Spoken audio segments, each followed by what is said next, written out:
Bienvenue dans Smart Bourse, votre émission quotidienne sur Bismart for Change pour rester à l'écoute des marchés. Chaque jour, vous nous suivez en direct à 17h à la télévision via vos box et vous nous retrouvez chaque soir en rattrapage, soit en replay sur bismart.fr, soit en podcast sur l'ensemble de vos plateformes d'écoute préférées. Au sommaire de cette édition ce soir, à chaque jour son Trump, et le Trump d'hier soir ou de cette nuit pour nous en France et en Europe était un Trump particulièrement menaçant à l'adresse du régime iranien, promettant encore des bombardements extrêmement durs pendant les 2 à 3 prochaines semaines. La position dure de Donald Trump trouve une réaction assez immédiate dans les marchés. On l'a vu en Asie la nuit dernière avec une lourde rechute des indices qui s'est suivie en Europe également par une baisse des indices actions, et Wall Street qui est en train d'essayer de se stabiliser alors que le marché continue de bruisser de rumeurs autour de la situation d'Ormuz.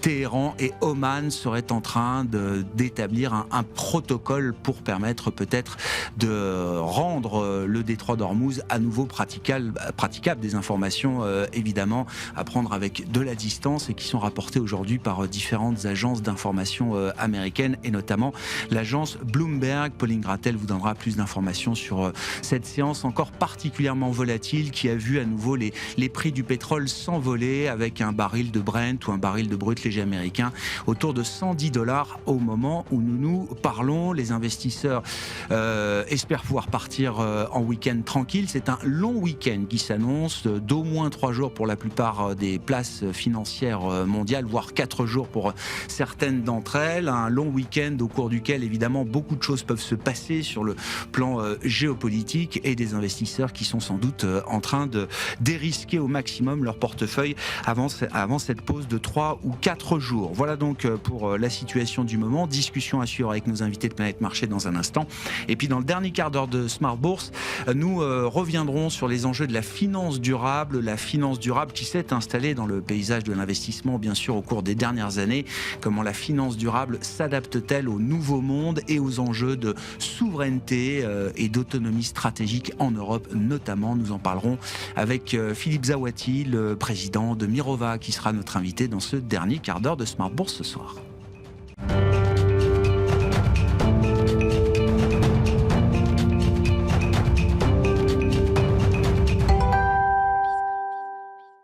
Tendance, mon ami, chaque soir en ouverture de Smart Bourse, les infos clés du jour sur les marchés avec Pauline Grattel. Bonsoir Pauline. Bonsoir. Et c'est encore bien sûr la géopolitique qui donne le tempo des marchés aujourd'hui. Oui, les marchés vivent aussi au rythme de Donald Trump car c'est aussi lui qui dicte la tendance. Après un rebond hier pour la première séance d'avril, les indices actions ont lourdement chuté au cours de la séance avant de rebondir.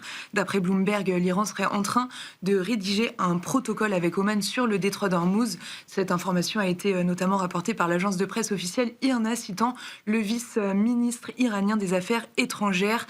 Le CAC 40 qui perdait 1,5% rebondit autour de l'équilibre, autour de 7950 points après cette info. Aux États-Unis, même topo, les indices sont ouverts en repli de environ 1% avant de remonter autour de l'équilibre également.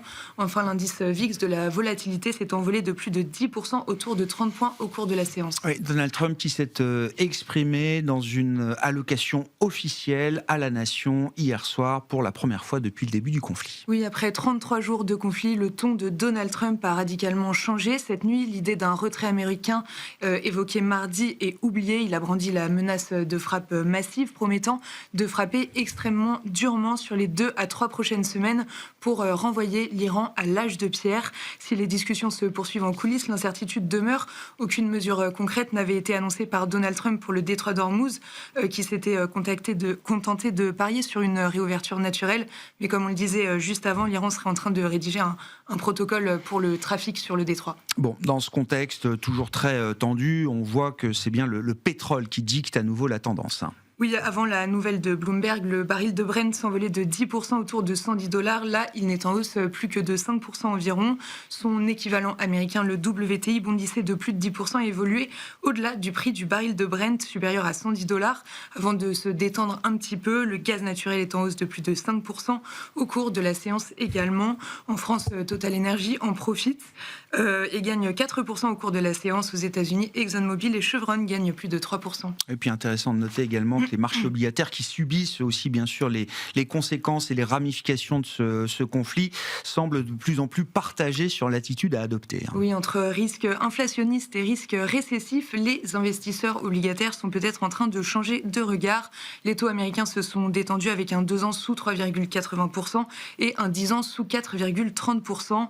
En Europe, le 10 ans allemand reste au niveau de 3% et le 10 ans français passe sous 3,70%. Enfin, sur le marché d'échange, le dollar est en hausse avec un indice dollar autour de 100. L'euro-dollar, de son côté, se traite autour de 1,1550. Qu'est-ce qu'on peut attendre de la journée de demain sur les marchés, Pauline ? Demain, un grand nombre de places boursières resteront fermées pour le vendredi saint. Parmi elles en Europe, la France, l'Italie, l'Allemagne, l'Espagne, mais aussi les États-Unis, le Canada ou encore Hong Kong, par exemple. Les investisseurs pourront tout de même regarder le rapport sur l'emploi américain du département du travail du mois de mars. Tendance, mon ami. Chaque soir en ouverture de Smart Bourse, Pauline Gratel est avec nous et vous apporte les infos clés du jour sur les marchés.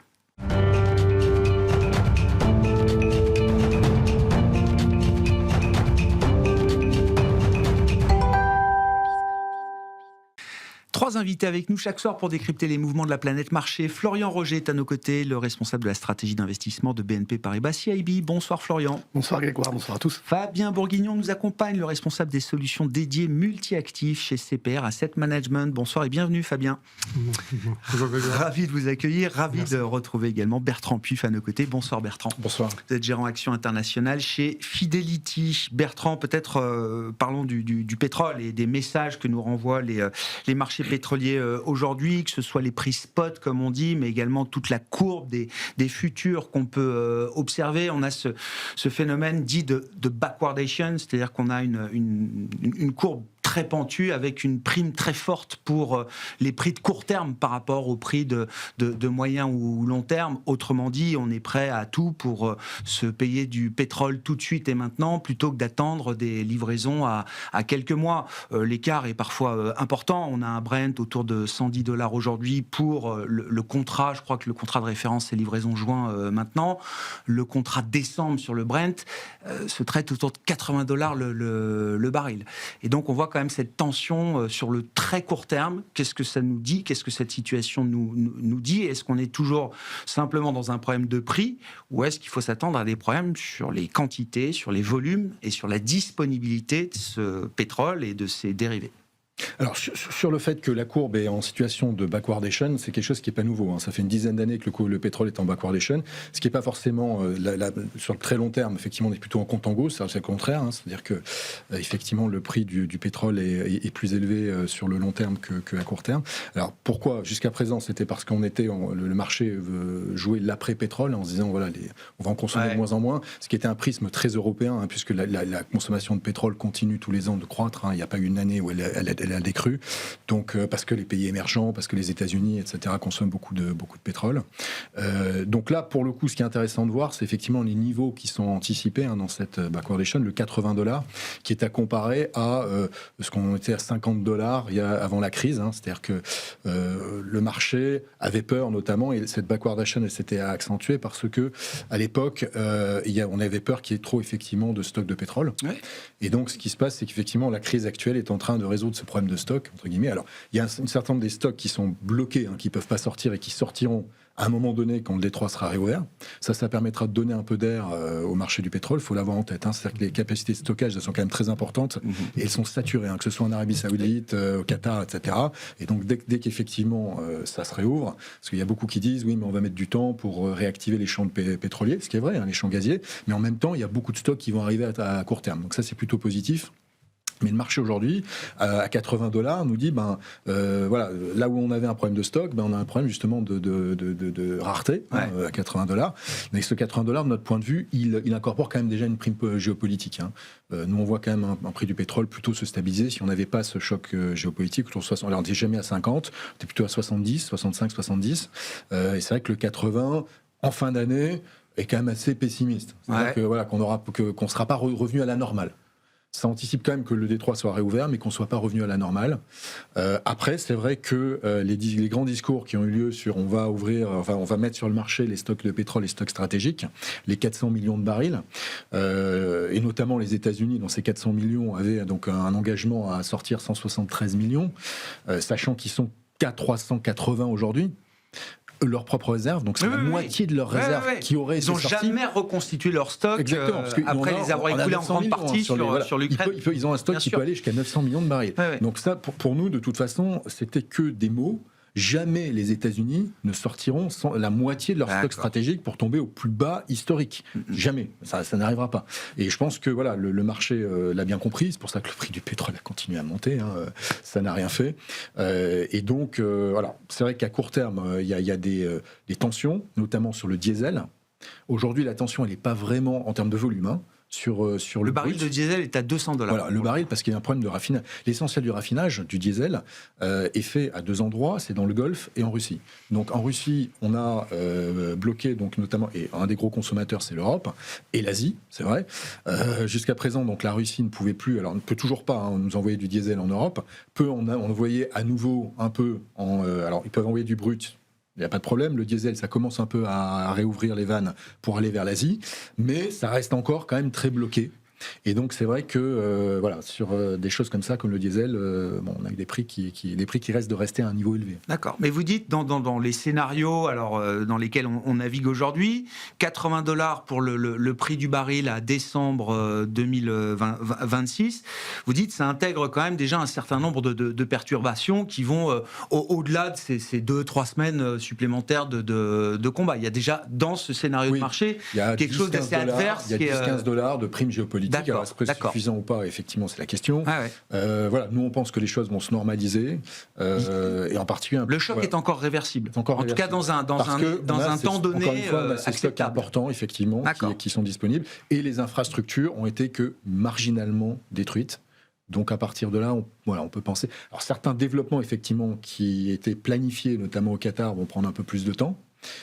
Notamment sur le gaz, mais c'est pas vraiment un problème parce que le gaz est en telle surcapacité au niveau mondial. Alors c'est vrai qu'aujourd'hui on le voit pas, on a vu les prix du gaz qui ont explosé parce qu'on peut plus le sortir. Mais quand on regarde basiquement les projets qui vont arriver donc en production dans les années à venir, voilà, c'est pour ça que les prix du gaz étaient avant la crise très très bas parce qu'il y a beaucoup de volume qui arrive. Donc ça c'est pas grave si des projets sont un petit peu décalés. Bon, tout peut se régler si d'ici effectivement 15 jours à 3 semaines, c'est le scénario maintenant, les choses reviennent à la normale. Fabien, si le pétrole bien sûr et le détroit d'Ormuz sont les centres de gravité de cette crise, quels sont les messages renvoyés par le marché? Et encore une fois, d'un problème de prix, est-ce qu'on peut se retrouver avec un problème de quantité et de volume moi, ce que j'ai envie de regarder, c'est finalement où va ce pétrole. Est-ce qu'il va en Europe, est-ce qu'il va en Asie? En fait, il va exclusivement en Asie et beaucoup moins en Europe, et puis le temps de trajet pour aller en Asie. Et en fait, pour aller en Asie, si on va en Corée du Sud, c'est à peu près une petite vingtaine de jours, alors après en fonction d'un certain nombre de paramètres. En Europe, c'est plutôt un mois, et donc 20 jours, ça y est, on y est. Donc on commence à voir effectivement des bateaux qui n'arrivent plus, et on est au début de cette période-là, et donc pour les pays qui n'ont pas de réserves pétrolières massives, comme le Japon ou la Chine par exemple, ça commence à être un vrai sujet, et on commence à lire, alors bon, dans des pays effectivement pauvres, type Bangladesh, mais aussi Thaïlande, Vietnam, des mesures qui commencent dès à présent, et même de rationnement qui ont été mises en place, parce que là on a un vrai sujet effectivement de quantité et pas uniquement de prix.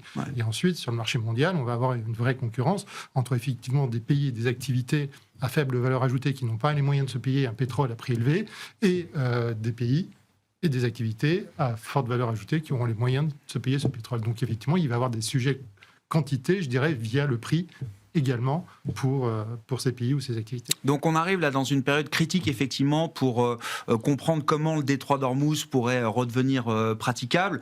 Il y a une grosse visioconférence aujourd'hui emmenée par le Royaume-Uni avec une trentaine de pays pour essayer de mettre sur place une solution. Les dernières infos de presse qui nous disent que Téhéran, Oman sont en train de discuter d'un protocole parce que l'heure de vérité ou le vrai point de douleur, il commence à partir de maintenant d'une certaine manière. Pour moi, oui, puisque c'est maintenant qu'en Europe, on ne voit plus les bateaux arriver également. Enfin, ça, en tout cas, on va rentrer dans cette période-là. Donc, pour moi, oui, c'est le point de douleur va commencer à apparaître, et d'où d'ailleurs la mise en place de cette réunion. Bien sûr. Après, dans les points rassurants que j'ai envie de partager, c'est le côté, on avait beaucoup parlé des mines. Finalement, il semblerait que le Détroit soit pas si miné que ça. Donc ça, c'est quand même une chose importante. On a eu très peur quand même à un moment donné. Également, vous en avez parlé, la destruction des infrastructures. Finalement, il y a eu un accident sur le gaz au Qatar, mais hormis ça, le reste est très marginal et plutôt du débris qui tombe que d'une vraie attaque ciblée. Donc si demain les choses s'apaisent, on peut redémarrer la production assez facilement? Alors ça, il y a un deuxième sujet, effectivement. La question qu'on peut se poser, c'est de se dire, voilà, on coupe un puits de pétrole, combien de temps on met pour le redémarrer? Donc ça, normalement, c'est quelque chose qui est habituel, simplement par exemple pour de la maintenance, et un puits de pétrole, ça se redémarre. Alors après, ça dépend aussi du type de puits, de type de forage, mais assez rapidement, quand le temps est court. Donc c'est en moins de 6 mois, normalement. Si ça a été fermé moins de 6 mois, il n'y a pas de sujet. Après, quand la durée augmente, il y a des sujets de mise en place du redémarrage et potentiellement, si ça dure, aussi en fonction des champs pétroliers, de perte potentielle à terme. Donc ça peut être un sujet qui va dans les prix de long terme, c'est quelle est la perte potentielle sur le long terme de la capacité de production des puits. Je pense que pour le coup, on n'en est vraiment pas là. Et après, si on pense aussi des problématiques de long terme, c'est la reconstitution des réserves, si effectivement on pioche dans ces réserves-là. La surcapacité pétrolière finalement était assez limitée, il y avait un excédent, mais assez limité. Si on commence à piocher de manière assez vigoureuse dans des excédents, puisqu'on parle d'un trou de 15 millions de barils le jour, derrière reconstituer en réaugmentant doucement la production de pétrole et combler à nouveau les réserves, en fait, ça déséquilibre le marché du pétrole et ça le met en tension pour une durée finalement assez longue. Et puis on voudra peut-être en stocker un peu plus qu'auparavant. Certains, en tout cas, il y aura peut-être une volonté d'avoir un niveau de stock stratégique un peu plus important que dans le passé. Et sur la vérité des prix du marché, là, $80 pour le baril de Brent, livraison décembre 26, ça vous paraît... c'est la vérité du marché, mais vous êtes à l'aise avec ce prix-là ou c'est... En fait, je suis difficilement à l'aise parce que le marché est très très volatile. Effectivement, moins sur les échéances court terme, mais c'est tellement binaire. Il suffit qu'il y ait effectivement de la destruction de capacité. Là, il y a un vrai sujet et le prix s'envole tout de suite. Donc moi, je partage assez l'avis il y en a déjà un certain niveau de prime de risque dans ces $80, mais finalement, prime de risque qui reste assez faible si on a un vrai sujet de déficit de production de pétrole, parce que les ajustements au reste du monde en capacité de production, c'est quand même extrêmement limité. Donc là, c'est un vrai sujet. Point de non-linéarité qu'on a dans le scénario. Je pense qu'on a un point de non-linéarité tout à fait. Florian, vos commentaires, et puis un peu plus globalement, donc Donald Trump confirme toujours que c'est 2 à 3 semaines encore supplémentaires. C'est un moment qui nous dit ça. J'imagine qu'on est déjà plus... On oublie les anticipations macro de début d'année, j'imagine, mais dans quel type de scénario on est là? Dans un scénario de plus en plus adverse, j'imagine? Oui, il y a effectivement différents éléments. Donc, le Détroit d'Ormuz, on sait, c'est 15 millions de barils jour. Donc, une semaine de fermeture, ça fait 100 millions de barils en moins. Donc là, on est en gros à 300 millions de barils en moins. Hier, on a eu l'annonce, 3 semaines potentiellement supplémentaires, ça fait 300 millions, donc on est à 600 millions. Donc les 400 millions, par exemple, qu'on avait mis, de réserves stratégiques qu'on avait mis sur le papier, décidé en commun de mettre sur le marché, c'est déjà absorbé, quoi. Ouais, plus la réouverture des Détroit d'Ormuz, ça permet de faire passer des bateaux, mais potentiellement la normalisation, nos analystes nous disent c'est 6 à 8 semaines. Donc c'est 400 millions de barils perdus. Donc on est sur 1 milliard de barils perdus. Ouais. Donc en fait, aujourd'hui, si on essaye de mettre un peu un échéancier, il reste en gros 70 jours de stock avant d'avoir vraiment, disons, de la destruction de demande. Voilà. Donc 3 semaines plus 5 semaines. Ouais. Donc en fait, là, quand on dit 3 semaines supplémentaires de conflit, effectivement, on arrive à un moment où on se dit c'est plus tendu. En termes de conséquences macroéconomiques, tout le monde travaille en gros sur les mêmes élastiques, c'est-à-dire 10% d'augmentation des prix du pétrole, c'est 0,1, 0,2 de croissance en moins. Donc on avait vu la Fed, la BCE, allez, ça fait 0,3, 0,5. Mais le problème en macro, c'est qu'il y a un moment, c'est non linéaire. Ouais, c'est-à-dire que si les gens anticipent un choc de demande, là, on va avoir le marché du crédit qui se fige et on retrouve ce qu'on appelle des effets d'accélérateur financier, c'est-à-dire un développement non linéaire. Et là, on n'est plus simplement sur un choc pétrole, on est sur un choc financier. Et donc, si on passe les 3 semaines-là et qu'on se rapproche de l'échéancier là, sur les 5 semaines suivantes, ça va stresser. Donc, si ça reste fermé comme ça pendant un mois, on risque de basculer sur un scénario beaucoup plus sévère avec ces effets d'accélérateur financier. Je redonne le scénario. Alors, la BCE a fait quand même un très beau travail pédagogique en publiant effectivement un scénario central et 2 scénarios alternatifs, un scénario adverse et un scénario sévère pour la zone euro. Le scénario adverse, c'est une baisse de PIB au 2e trimestre de l'ordre de 0,1%. point, on serait à 0 sur le troisième trimestre et on reprendrait un chemin de croissance plus naturel au quatrième trimestre, avec entre-temps une inflation qui pourrait s'établir sur les prochains mois un peu au-delà de 4%. Ça, c'est le scénario actuel à peu près, Florian ? Ça, c'est le scénario actuel basé sur les futurs. D'accord. Donc le scénario Inter, c'est devenu un scénario central, là. Le scénario sur lequel a construit les hypothèses, construit la Banque Centrale Européenne, c'est avec des futurs fin d'année autour de $80. Ouais, c'est en gros ce qui correspond au scénario actuel. D'accord. Là, on se dit, si ça vient à durer, si la situation actuelle vient à durer plus d'un mois, on peut avoir des développements en fait non linéaires avec un stress financier beaucoup plus important sur le marché du crédit. Bon, cette dynamique du pétrole, elle profite à qui sur les marchés ? J'entends le secteur pétrolier notamment. On voit une Total Energy en tête du CAC. Dès que le pétrole recommence à bouger, oui, c'est forcément mécanique. Des prix du pétrole plus élevés, c'est bon. Non, mais c'est bon pour l'activité et les profits des entreprises du secteur pétrolier. Alors, il y a plusieurs niveaux. Il y a effectivement le fait que, évidemment, donc, leur business, c'est de produire des barils et de les vendre. Donc, plus le prix est élevé, mieux c'est. Plus maintenant, ils peuvent effectivement vendre à terme à des prix élevés. Donc, même si les prix étaient amenés à baisser à court terme, ils ont déjà sécurisé une partie de leur cash flow de ce point de vue-là. Donc, c'est plutôt intéressant. Après, ce qui est encore plus intéressant de mon point de vue, c'est les services pétroliers. Ouais. Parce qu'une fois qu'on aura terminé cette crise, on va vouloir être moins dépendant de cette zone-là. Et donc, on peut penser qu'une grande partie des nouveaux projets qui vont arriver seront faits ailleurs. En se disant, on ne veut plus jamais revivre ça. Et là, il y a beaucoup de sociétés qui font notamment de la sismique, par exemple. Je pense que ces premières sociétés qui vont être sollicitées, des sociétés de sismique, pour aller faire effectivement. On va refaire l'exploration. Parce que là, l'exploration, ça s'est un peu calmé. Oui, parce qu'effectivement, il y avait énormément de capacités qui sont censées arriver. Le shale, etc., a quand même changé. Beaucoup moins de nouvelles découvertes. Voilà, ce qui va se passer aussi aux US, et nous, notre scénario, qui n'est pas consensuel, c'est de dire que d'ici 2-3 ans, on va constater un début du déclin de la production américaine.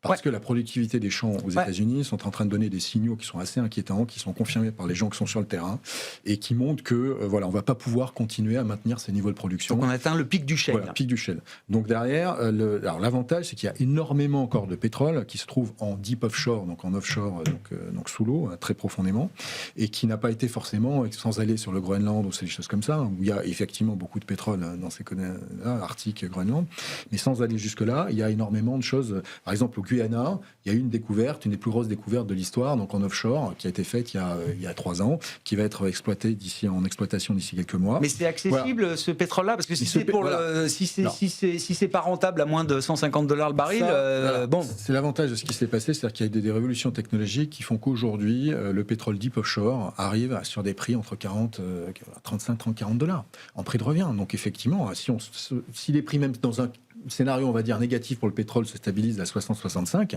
eh bien, il y a un intérêt à aller développer ces champs-là à nouveau. Donc c'est vrai que les sociétés de services pétroliers, alors c'est vrai qu'il y a eu un rattrapage de ce secteur-là très fortement, puisque pendant 10 ans, il y avait un sous-investissement, 2012-2022, rattrapage depuis 3-4 ans, mais il y a encore déjà pas mal de rattrapage pour maintenir les productions des champs existants, pour éviter, parce qu'il y a eu sous-investissement pendant 10 ans, mais il y a cette exploration qui n'avait pas vraiment redémarré, puisque les sociétés de services qui ont bien marché, c'est les sociétés justement qui sont sur les champs existants et qui augmentent la productivité.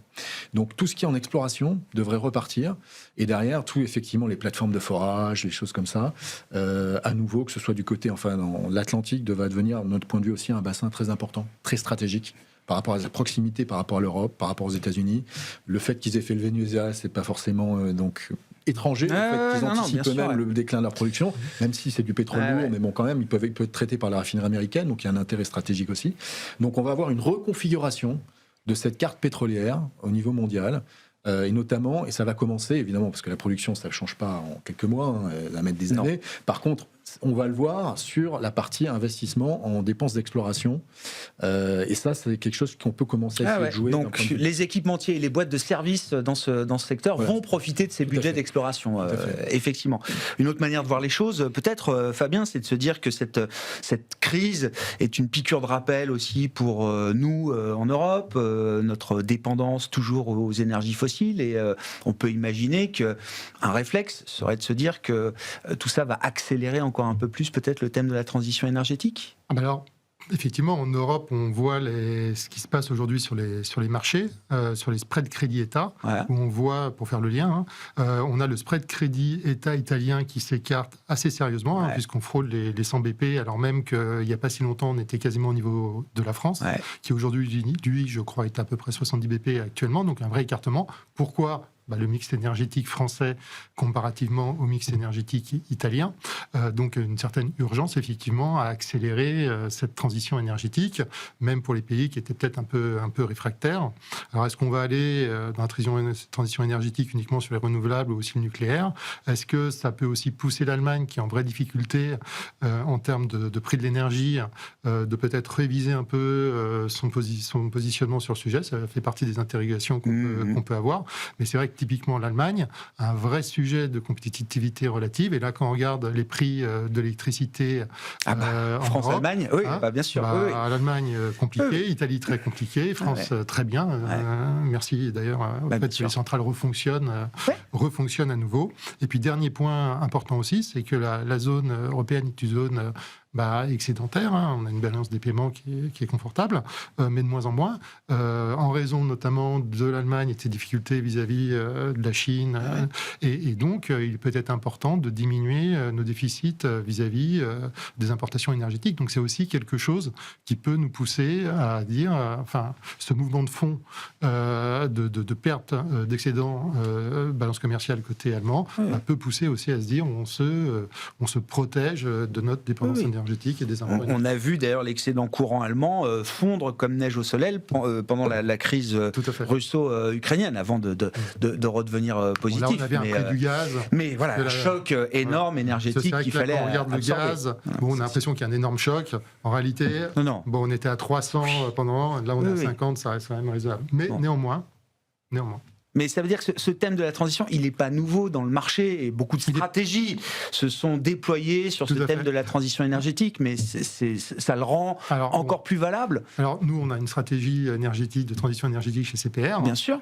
Donc clairement, nous, on y croit énormément. Et clairement, ce genre de moment, pour nous, c'est un moment clé qui renforce cette stratégie de manière évidente. Je veux dire, le déséquilibre mondial qu'on observe et les conséquences qu'on a, le manque de certitude qu'on pouvait avoir par rapport à ses alliés, à la fluidité du commerce international, tout ça est remis en cause. Il y a une obligation et une urgence d'indépendance européenne. Ça passe par l'énergie, mais ça aussi passe par l'armement, ça passe aussi par la santé, il nous faut être indépendant. Le sujet n'est pas nouveau, mais il se renforce crise après crise. Un peu impacté dans la baisse globale des marchés, mais dans les tendances pour nous qui reprendront et qui seront renforcées post-crise, ou même quand la crise se calmera un peu, celle-là en fait réellement partie. Florian, si on essaye de regarder cette crise à travers les opportunités qu'elle peut ouvrir effectivement pour des investisseurs,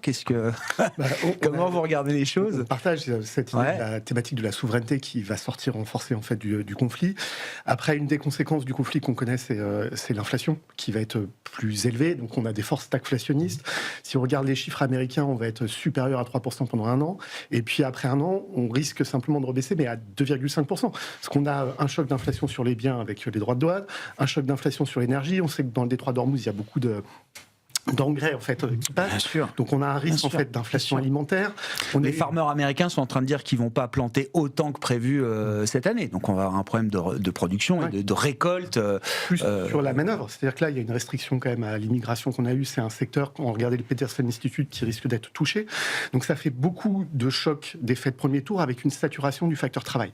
Donc aux États-Unis, il y a un vrai risque d'effet de second tour. Si on regarde l'histoire, quand l'inflation est supérieure à 2,5% durablement, on a un problème de corrélation entre les actions et les obligations. C'est-à-dire que depuis 30 ans, on vit sur des portefeuilles diversifiés où quand les obligations baissent, les actions montent souvent, donc on arrive à stabiliser les portefeuilles. Là, on n'y arrive plus.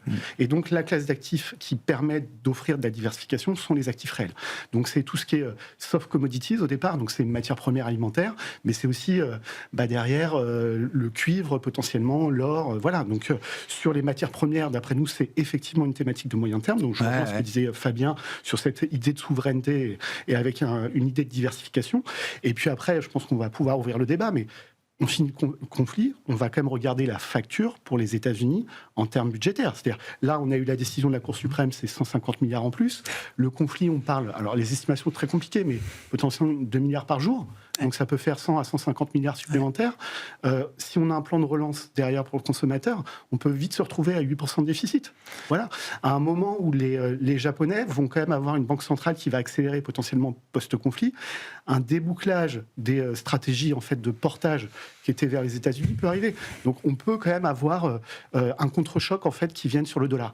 Donc là, c'était logique d'avoir une appréciation du dollar du fait de l'indépendance énergétique des États-Unis. Mais post-choc, enfin post-conflit, on regardera la situation budgétaire, et là, ça peut être plus compliqué pour le dollar. On voit d'ailleurs que plus le conflit dure, plus les actifs américains se retrouvent eux aussi embarqués dans la baisse. Ça a commencé très fort sur l'Asie, l'Europe, bien sûr, avec cette dépendance énergétique. Les premières semaines de conflit ont vu les actions américaines résister un peu mieux que les autres, mais elles se font quand même rattraper aujourd'hui. Sur le marché obligataire, justement, intéressant. Au départ... c'était même vu plutôt comme un choc de taux réels. Moi, j'ai vu les taux réels monter au départ avec l'idée que le marché obligataire se disait que, effectivement, les États impécunieux allaient tenter d'en remettre pour accommoder la situation et que ça allait faire monter encore les primes de terme, pour dire les choses. Là, sur la séance du jour, avec un pétrole qui reprend quand même 5-10%, on voit que le marché obligataire est plus dans la même attitude. Ouais, c'est ce qu'on disait, il y a un risque de développement non linéaire. C'est ce qu'on s'est dit tout à l'heure. Là, on a maintenant un échéancier qui est relativement connu, là. Donc, attention au développement sur le marché du crédit américain. Donc, ça peut être point sur lequel il faut faire un petit peu plus attention. Et par contre, sur les taux souverains, on a une phase de hausse qui était finalement assez rapide. Là, elle peut continuer un petit peu, mais selon nous, il y a un point, il y a une limite. Un moment, voilà, il y a un plafonnement. Qui a des développements récessionnistes. On ne refait pas de point haut sur les taux, d'ailleurs. Là. Ce qui est assez intéressant en termes d'investissement, c'est que là, on a de la volatilité sur les taux, et donc vous pouvez faire des produits structurés avec des barrières un petit peu plus élevées et des rendements en ce moment qui sont quand même très intéressants. Donc nous, chez BNP Paribas, c'est des choses en fait, qu'on propose aujourd'hui à nos clients. Et sur le crédit, on différencie quand même assez largement ce qui peut se passer aux États-Unis, ce qui peut se passer en Europe. Oui, donc dans cette volatilité, effectivement, c'est aussi des points d'entrée pour reprendre du rendement, pour dire les choses, simplement. Bertrand, vos commentaires. Et puis, on va rentrer dans la saison de publication des entreprises avec toute la force d'analyse des bottom-up de Fidelity. Quels vont être le comportement des entreprises face à ce choc de prix qui durera quand même un certain temps? Est-ce qu'elles ont déjà la capacité d'en transmettre une partie, tout ou partie, ou beaucoup moins qu'avant? Et est-ce que le marché a bien apprécié le choc qu'on pourrait avoir sur les marges? Alors pour l'instant, les analystes n'ont cessé de réviser à la hausse leurs perspectives, notamment aux États-Unis. Je pense qu'il manque un peu de matière aussi pour juger des conséquences et des ramifications de cette crise pour les entreprises. Alors c'est vrai que quand on regarde en 2022, les entreprises, en très grande majorité, ont pu répercuter sur donc les prix finaux, l'inflation, et donc on avait eu à l'époque, avec la guerre en Ukraine qui commençait, et avaient maintenu leurs marges, voire certaines amélioraient leurs marges. Là, on pense que les choses vont être un peu plus compliquées, parce que le consommateur n'est pas dans une situation quand même flamboyante dans beaucoup de géographies, que ce soit en Chine, en Europe, même le consommateur américain, il y a quand même des signaux d'essoufflement. Donc là, on pense que ça va être un peu plus compliqué. Il va falloir faire vraiment du stock picking. Il y a des secteurs où ça va traditionnellement marcher. Quand on fait un comparable avec ce qui s'est passé dans les années 70, cette période de stagflation, on avait des secteurs, comme par exemple le secteur des télécoms, qui a réussi à passer des prix, des hausses de prix, évidemment l'énergie. C'est un secteur qui monte aujourd'hui. Voilà, c'est un secteur qui monte. Donc il y a les utilities aussi, évidemment, peuvent passer des prix. Puis c'est pas des choses dont on peut se priver, donc on peut pas faire beaucoup d'arbitrage là-dessus. Donc il y a des secteurs qui vont s'en sortir, et d'autres c'est un peu plus compliqué. L'automobile, qui est un secteur qui est au fond du trou en termes de multiples, de momentum, de détention, etc. par les investisseurs. Là, si c'est dans cette configuration-là, il va falloir à nouveau réviser à la baisse les marges, parce que effectivement ils vont avoir du mal. En plus, l'environnement de demande qui est quand même mauvais pour eux, ils sont en bas de cycle, ou proche d'un bas de cycle. Là, pour le coup, ça va être compliqué pour beaucoup d'acteurs dans cette filière-là. Donc, il faut vraiment faire de la sélection à la fois de secteurs et au sein des secteurs aussi de valeurs. Il y en a qui vont s'en sortir, d'autres moins bien.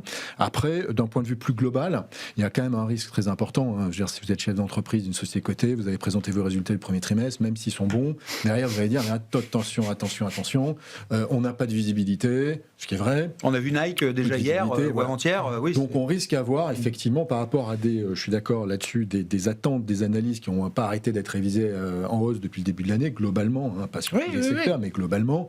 Voilà. Et puis quand je regarde par exemple un secteur industriel qui traite sur des ratios de valorisation qui sont stratosphériques, notamment en Europe, voilà, bon, je veux dire, là, pour le coup, toute mauvaise nouvelle sur ce secteur-là, ça va être un peu compliqué. Hein, quand on voit des sociétés comme Atlas Copco qui sont quasiment à 26 fois les profits, hein, Dingue. c'est des ratios de valeur technologique. c'est quand plus même. cher que les Max 7. Hein. Exactement.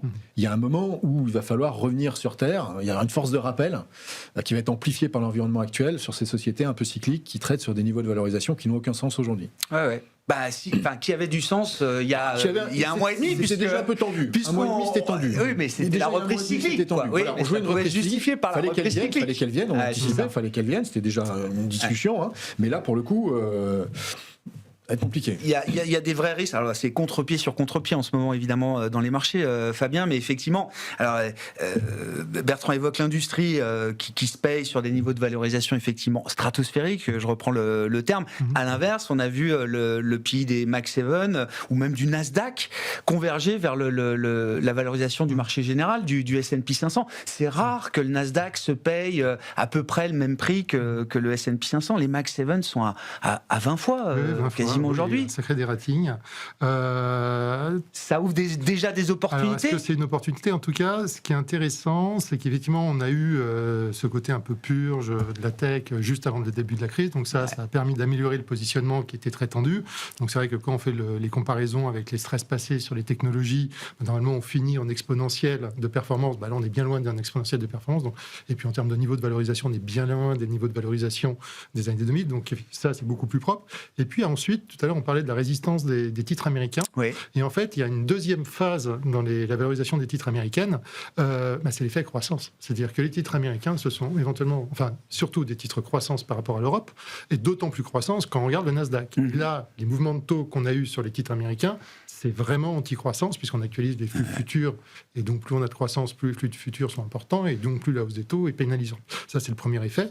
Deuxième effet, on a un dollar qui s'est un peu renforcé, mais quand même renforcé. Et ça aussi, c'est très mauvais pour le Nasdaq, puisqu'une grosse partie, notamment les Max 7, où leur chiffre d'affaires est essentiellement fait hors zone dollar. Et donc, quand on traduit en dollars, c'est moins bon si le dollar est monté. Donc ça, c'est deux facteurs finalement exogènes sur lesquels on a envie de parier en disant, et je partage l'idée de Florian en disant, sur les taux longs, maintenant, on va peut-être commencer à pricer quelque chose de plus compliqué au niveau croissance, donc peut-être des taux longs qui se stabilisent, voire qui baissent, un dollar qui était remonté parce qu'on pensait les États-Unis plus résistants, parce que aussi certains pays vont devoir acheter peut-être plus d'énergie aux États-Unis, et l'énergie aux États-Unis, ça s'achète en dollars. Oui.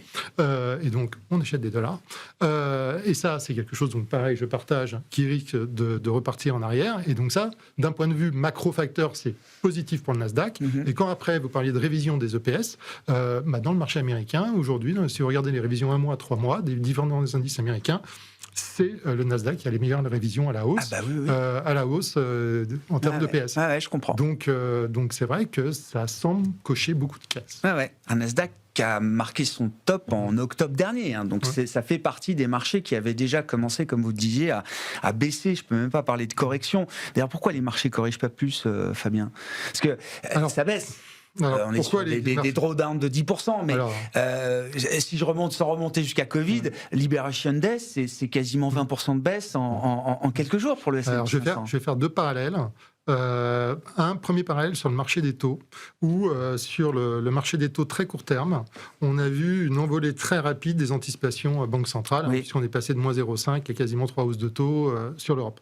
Et ça, est-ce que c'est une vue d'anticipation des long only ou est-ce que c'est des débouclements de position par rapport à des gens qui étaient en pontification, en position de pontification? C'est un trait très consensuel, la pontification de la courbe des taux. Et dans les faits, on pense que c'est des débouclements de position de gens qui avaient des positions extrêmes parce que les indicateurs de volatilité étaient très basses et donc le choc n'était pas supportable. Ils ont dû déboucler et donc on est arrivé sur des niveaux de prix et d'anticipation de taux qui étaient très élevés et pour le coup qu'on considère attractif. Alors si on fait le parallèle maintenant avec le marché action, finalement, est-ce qu'on avait un positionnement si fort sur les marchés actions? Peut-être pas si fort que ça, au-dessus de la moyenne, un peu élevé, mais pas si fort, et surtout par rapport aux périodes de sell-off historiques, ce qui s'est passé, hein, et ce qu'on voit chez nos clients, c'est que les investisseurs ont plutôt des plus-values actuelles assez importantes dans leur portefeuille, ce qui leur permet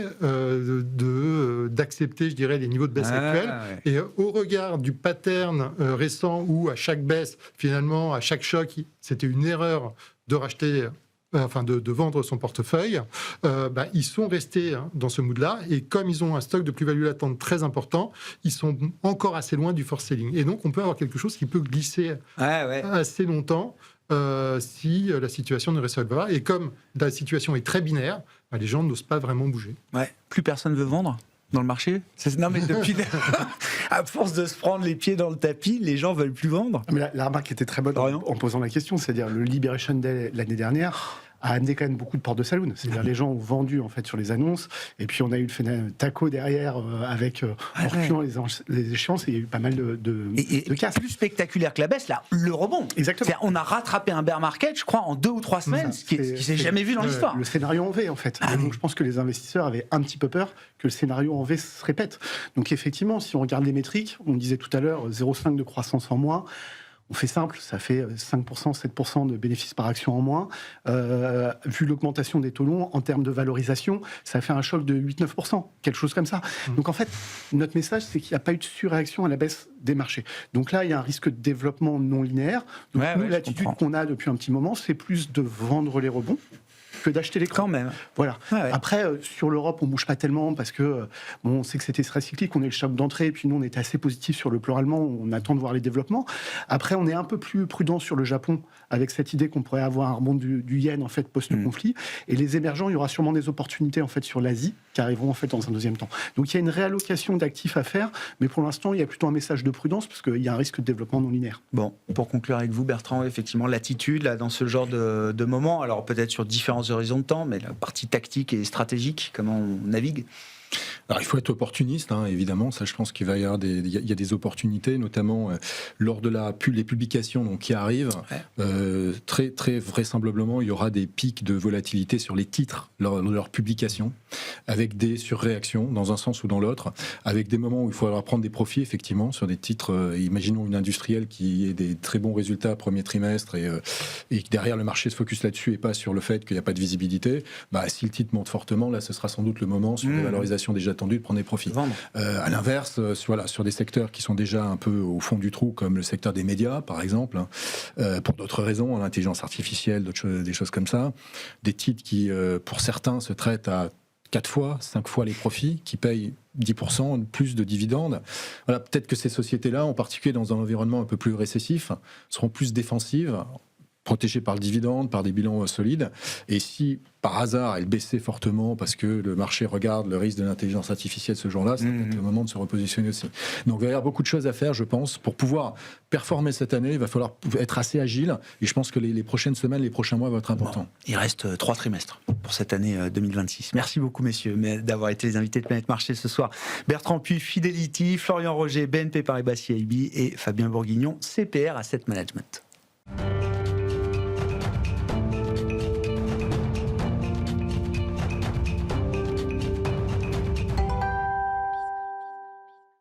Le dernier quart d'heure de Smart Bourse chaque soir, c'est le quart d'heure thématique. Le thème ce soir, c'est celui de la finance durable, en 2026, à l'heure des enjeux de souveraineté et d'autonomie stratégique pour l'Europe notamment. Nous en parlons avec Philippe Zawati à mes côtés, le président de Mirova. Bonsoir Philippe. Bonsoir Grégoire. Merci beaucoup d'être là, ravi de discuter avec vous de ce sujet de la finance durable, mais qu'on a exploré pendant des années. Alors, quoi qu'on en dise, quoi qu'on en pense, la finance durable est installée dans le paysage de l'investissement et Mirova en a été plus qu'un promoteur. Vous faites partie de ces sociétés de gestion pionnières dans l'univers de la finance durable. Je ne veux pas refaire tous les épisodes parce qu'il y a eu ces phases d'enthousiasme, ces phases de critique, de défiance, etc. Mon point était de dire la finance durable est là. Elle doit s'adapter aux enjeux du monde tel qu'il se développe aujourd'hui, ce nouvel ordre économique mondial. Et ma question était effectivement comment est-ce que la finance durable s'adapte à ce besoin grandissant de cette quête de souveraineté et d'autonomie qu'on a en Europe aujourd'hui. Je crois d'abord que c'est important effectivement de commencer par ça, de dire que les 10 dernières années, elles n'ont pas été du tout des années inutiles et que ce qu'on a construit dans cet écosystème de la finance durable, c'est quelque chose d'important. C'est important sur plein de questions, sur la question de la régulation, sur la question des données, sur la question de l'expertise, de la formation, de l'éducation. On a aujourd'hui un écosystème qui pense finance durable, impact, ESG, dans tous les rayons, dans tous les endroits du système financier. Donc on part de là, je crois. Simplement, effectivement, le monde a changé radicalement ces 2-3 dernières années, complètement. Et donc aujourd'hui, raconter qu'on fait de l'investissement exclusivement avec un angle climat ou un angle Green Deal en Europe, par exemple, c'est, disons, pour le moins difficile et voire peu crédible. Et donc, moi, je suis convaincu personnellement qu'il ne faut surtout pas se ratatiner dans une niche quelque part et se dire, voilà, moi, je veux rester durable, vert, green à fond. Et donc, il faut embrasser le sujet. Je ne regarde pas ce qui se passe dans le monde. Moi, je pense qu'il faut regarder ce qui se passe dans le monde. Ce qui se passe dans le monde aujourd'hui, c'est la technologie, c'est la sécurité, c'est la souveraineté, c'est la géopolitique. Et donc, si la finance durable ne tisse pas, en fait, ses thèmes habituels avec cela, alors elle disparaît. Quels sont les points d'intersection? Est-ce que c'est majeur? Est-ce que finance durable se confond en grande partie avec les enjeux de souveraineté, de résilience, d'autonomie stratégique? Est-ce qu'il y a des limites aussi peut-être à cette rencontre, si je puis dire, entre la finance durable et ces enjeux modernes? Il y en a de façon évidente. On a cru pendant 10-15 ans que le multilatéralisme allait résoudre les grands problèmes environnementaux, les grands problèmes de la planète et notamment le climat. On n'a plus de multilatéralisme. Non. Donc, dire qu'on est autonome stratégiquement, c'est d'une certaine façon un premier aveu d'échec, au sens où on se restreint à un endroit. Mais pour autant, on a des signes que cette transition, elle est là, elle progresse, et même que quelquefois, elle vient utiliser la géopolitique et la situation en cours. Regardez, par exemple, prenons ce qu'a dit Le Cornu il y a 2 jours. Donc il dit, OK, on a plus de revenus grâce ou à cause de la crise pétrolière. Et donc, on ne va pas utiliser ces revenus pour donner des chèques à tout le monde. On va les utiliser pour accélérer l'électrification de la France. Ouais.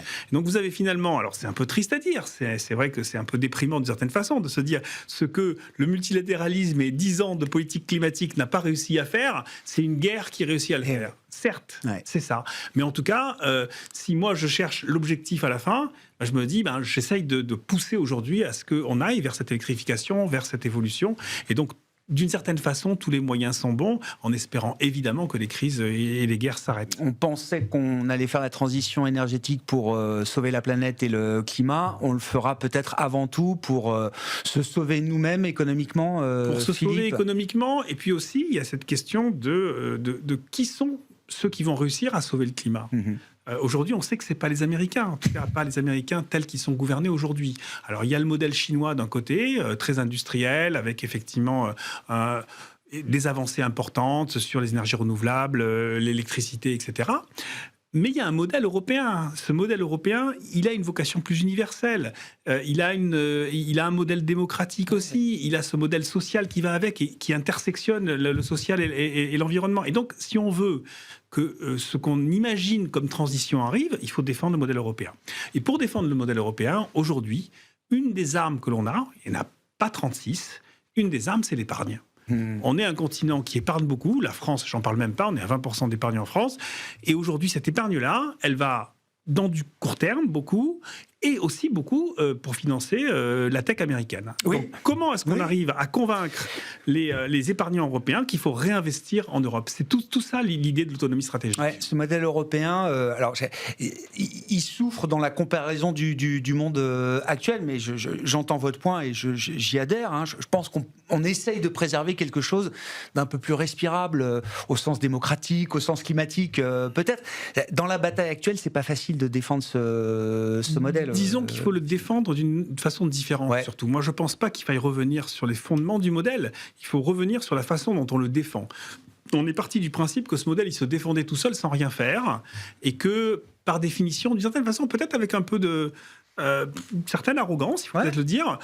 On le considère comme meilleur que les autres et que donc, parce qu'il est meilleur que les autres, il n'a pas besoin d'être défendu. Eh bien, ça ne marche pas. Parce qu'il y a d'autres modèles qui existent et que même si on pense que notre modèle, philosophiquement ou théoriquement, il est meilleur que les autres, eh bien, il a besoin d'être défendu. Défendu, ça veut dire l'autonomie stratégique, ça veut dire défendu en autonomie énergétique, défendu en autonomie industrielle, défendu en autonomie alimentaire. Pour la première fois, la France est négative dans son dans ses importations et exportations d'aliments. Enfin, c'est quand même incroyable. C'est un pays qui est basé sur l'agriculture depuis très longtemps. Donc autonomie évidemment alimentaire, autonomie informationnelle. On est aujourd'hui en risque énorme qu'on ne maîtrise plus l'information au sein du continent et qu'une information libre ne soit plus là. Et vous êtes bien placé pour le savoir. Et donc, investir dans tout ça et évidemment aussi investir dans la sécurité et donc y compris dans la défense. Ouais, on va revenir à l'épargnant, mais le lien se fait naturellement, Philippe. Est-ce que la finance durable, le cadre réglementaire notamment, qui accompagne la finance durable depuis plusieurs années maintenant, est-ce que ce cadre réglementaire, il est aussi à jour? Vous citez le secteur de la défense. Ça fait partie des exclusions historiques, évidemment, de l'ESG avec le tabac, l'alcool, c'est des secteurs qui sont historiquement exclus de ces stratégies.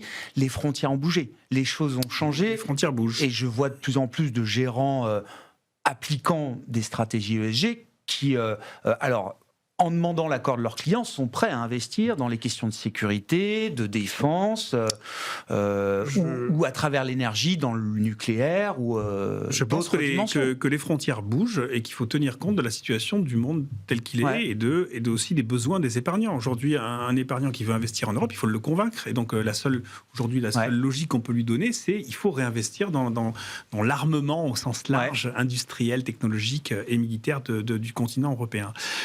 Et ça doit pouvoir se retrouver dans une stratégie de finance durable. Moi, je pense que oui. Je pense que la finance durable, je pense que la finance durable a quelque chose à dire sur ces sujets. C'est-à-dire que aujourd'hui, on peut investir différemment des autres sur ces questions. On peut apporter une expertise, une connaissance, une vision des choses qui va intégrer les facteurs environnementaux, sociaux, et y compris démocratiques dans la façon dont on investit. Typiquement, investir dans une entreprise de défense qui est basée en France et une qui est basée aux États-Unis ou en Chine, c'est pas la même chose, parce que vous avez un cadre réglementaire différent et donc vous avez une approche différente. Donc je crois que la finance durable a quelque chose à dire là-dessus. Ouais, et il y a un engagement possible avec ces entreprises. Quand vous êtes actionnaire, il y a un engagement possible. Si la base actionnariale, je les cite, d'un Thales, d'un Dassault Aviation, d'un Safran ou d'un Airbus aussi pour la partie militaire, si de nouveaux investisseurs viennent au capital avec cette idée qu'il faut défendre aussi, la finance durable passe aussi par ce type d'investissement, ça veut dire qu'il y a un nouvel engagement aussi avec ces entreprises. Il faudra faire un nouvel engagement. Cet engagement se fera avec les entreprises, mais ce sera aussi beaucoup avec les gouvernements, parce que les donneurs d'ordre, à la fin, ce sont les gouvernements. Et donc la façon dont ces gouvernements, en quelque sorte, redirigent leur industrie militaire au niveau européen, ça sera une discussion à avoir avec eux. Mais aujourd'hui, la question de la défense et de la sécurité, elle dépasse très très largement les questions de l'armement.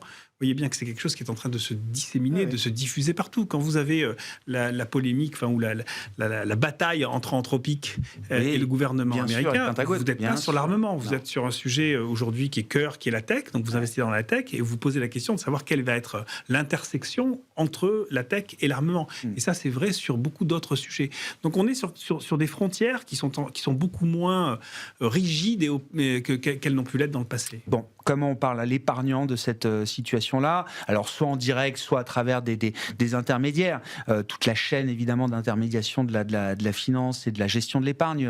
Philippe, comment on mobilise ces capitaux privés et comment on leur explique effectivement qu'ils ont un intérêt direct, financier, notamment, à investir dans ces stratégies-là? Eh bien, il faut leur expliquer la thèse d'investissement qu'on a. La thèse d'investissement, c'est qu'aujourd'hui, nous sommes au début d'un mouvement énorme d'investissement dans les capacités européennes. Parce que c'est obligatoire, parce que l'Europe ne survivra pas sans ça.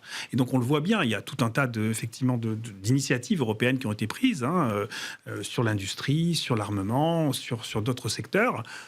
Et donc, nous, on pense qu'il faut jouer ça, qu'il faut y croire. Et que plus on va y croire, et plus on va mettre de l'épargne là-dedans, plus il y a une chance de succès de ces stratégies-là.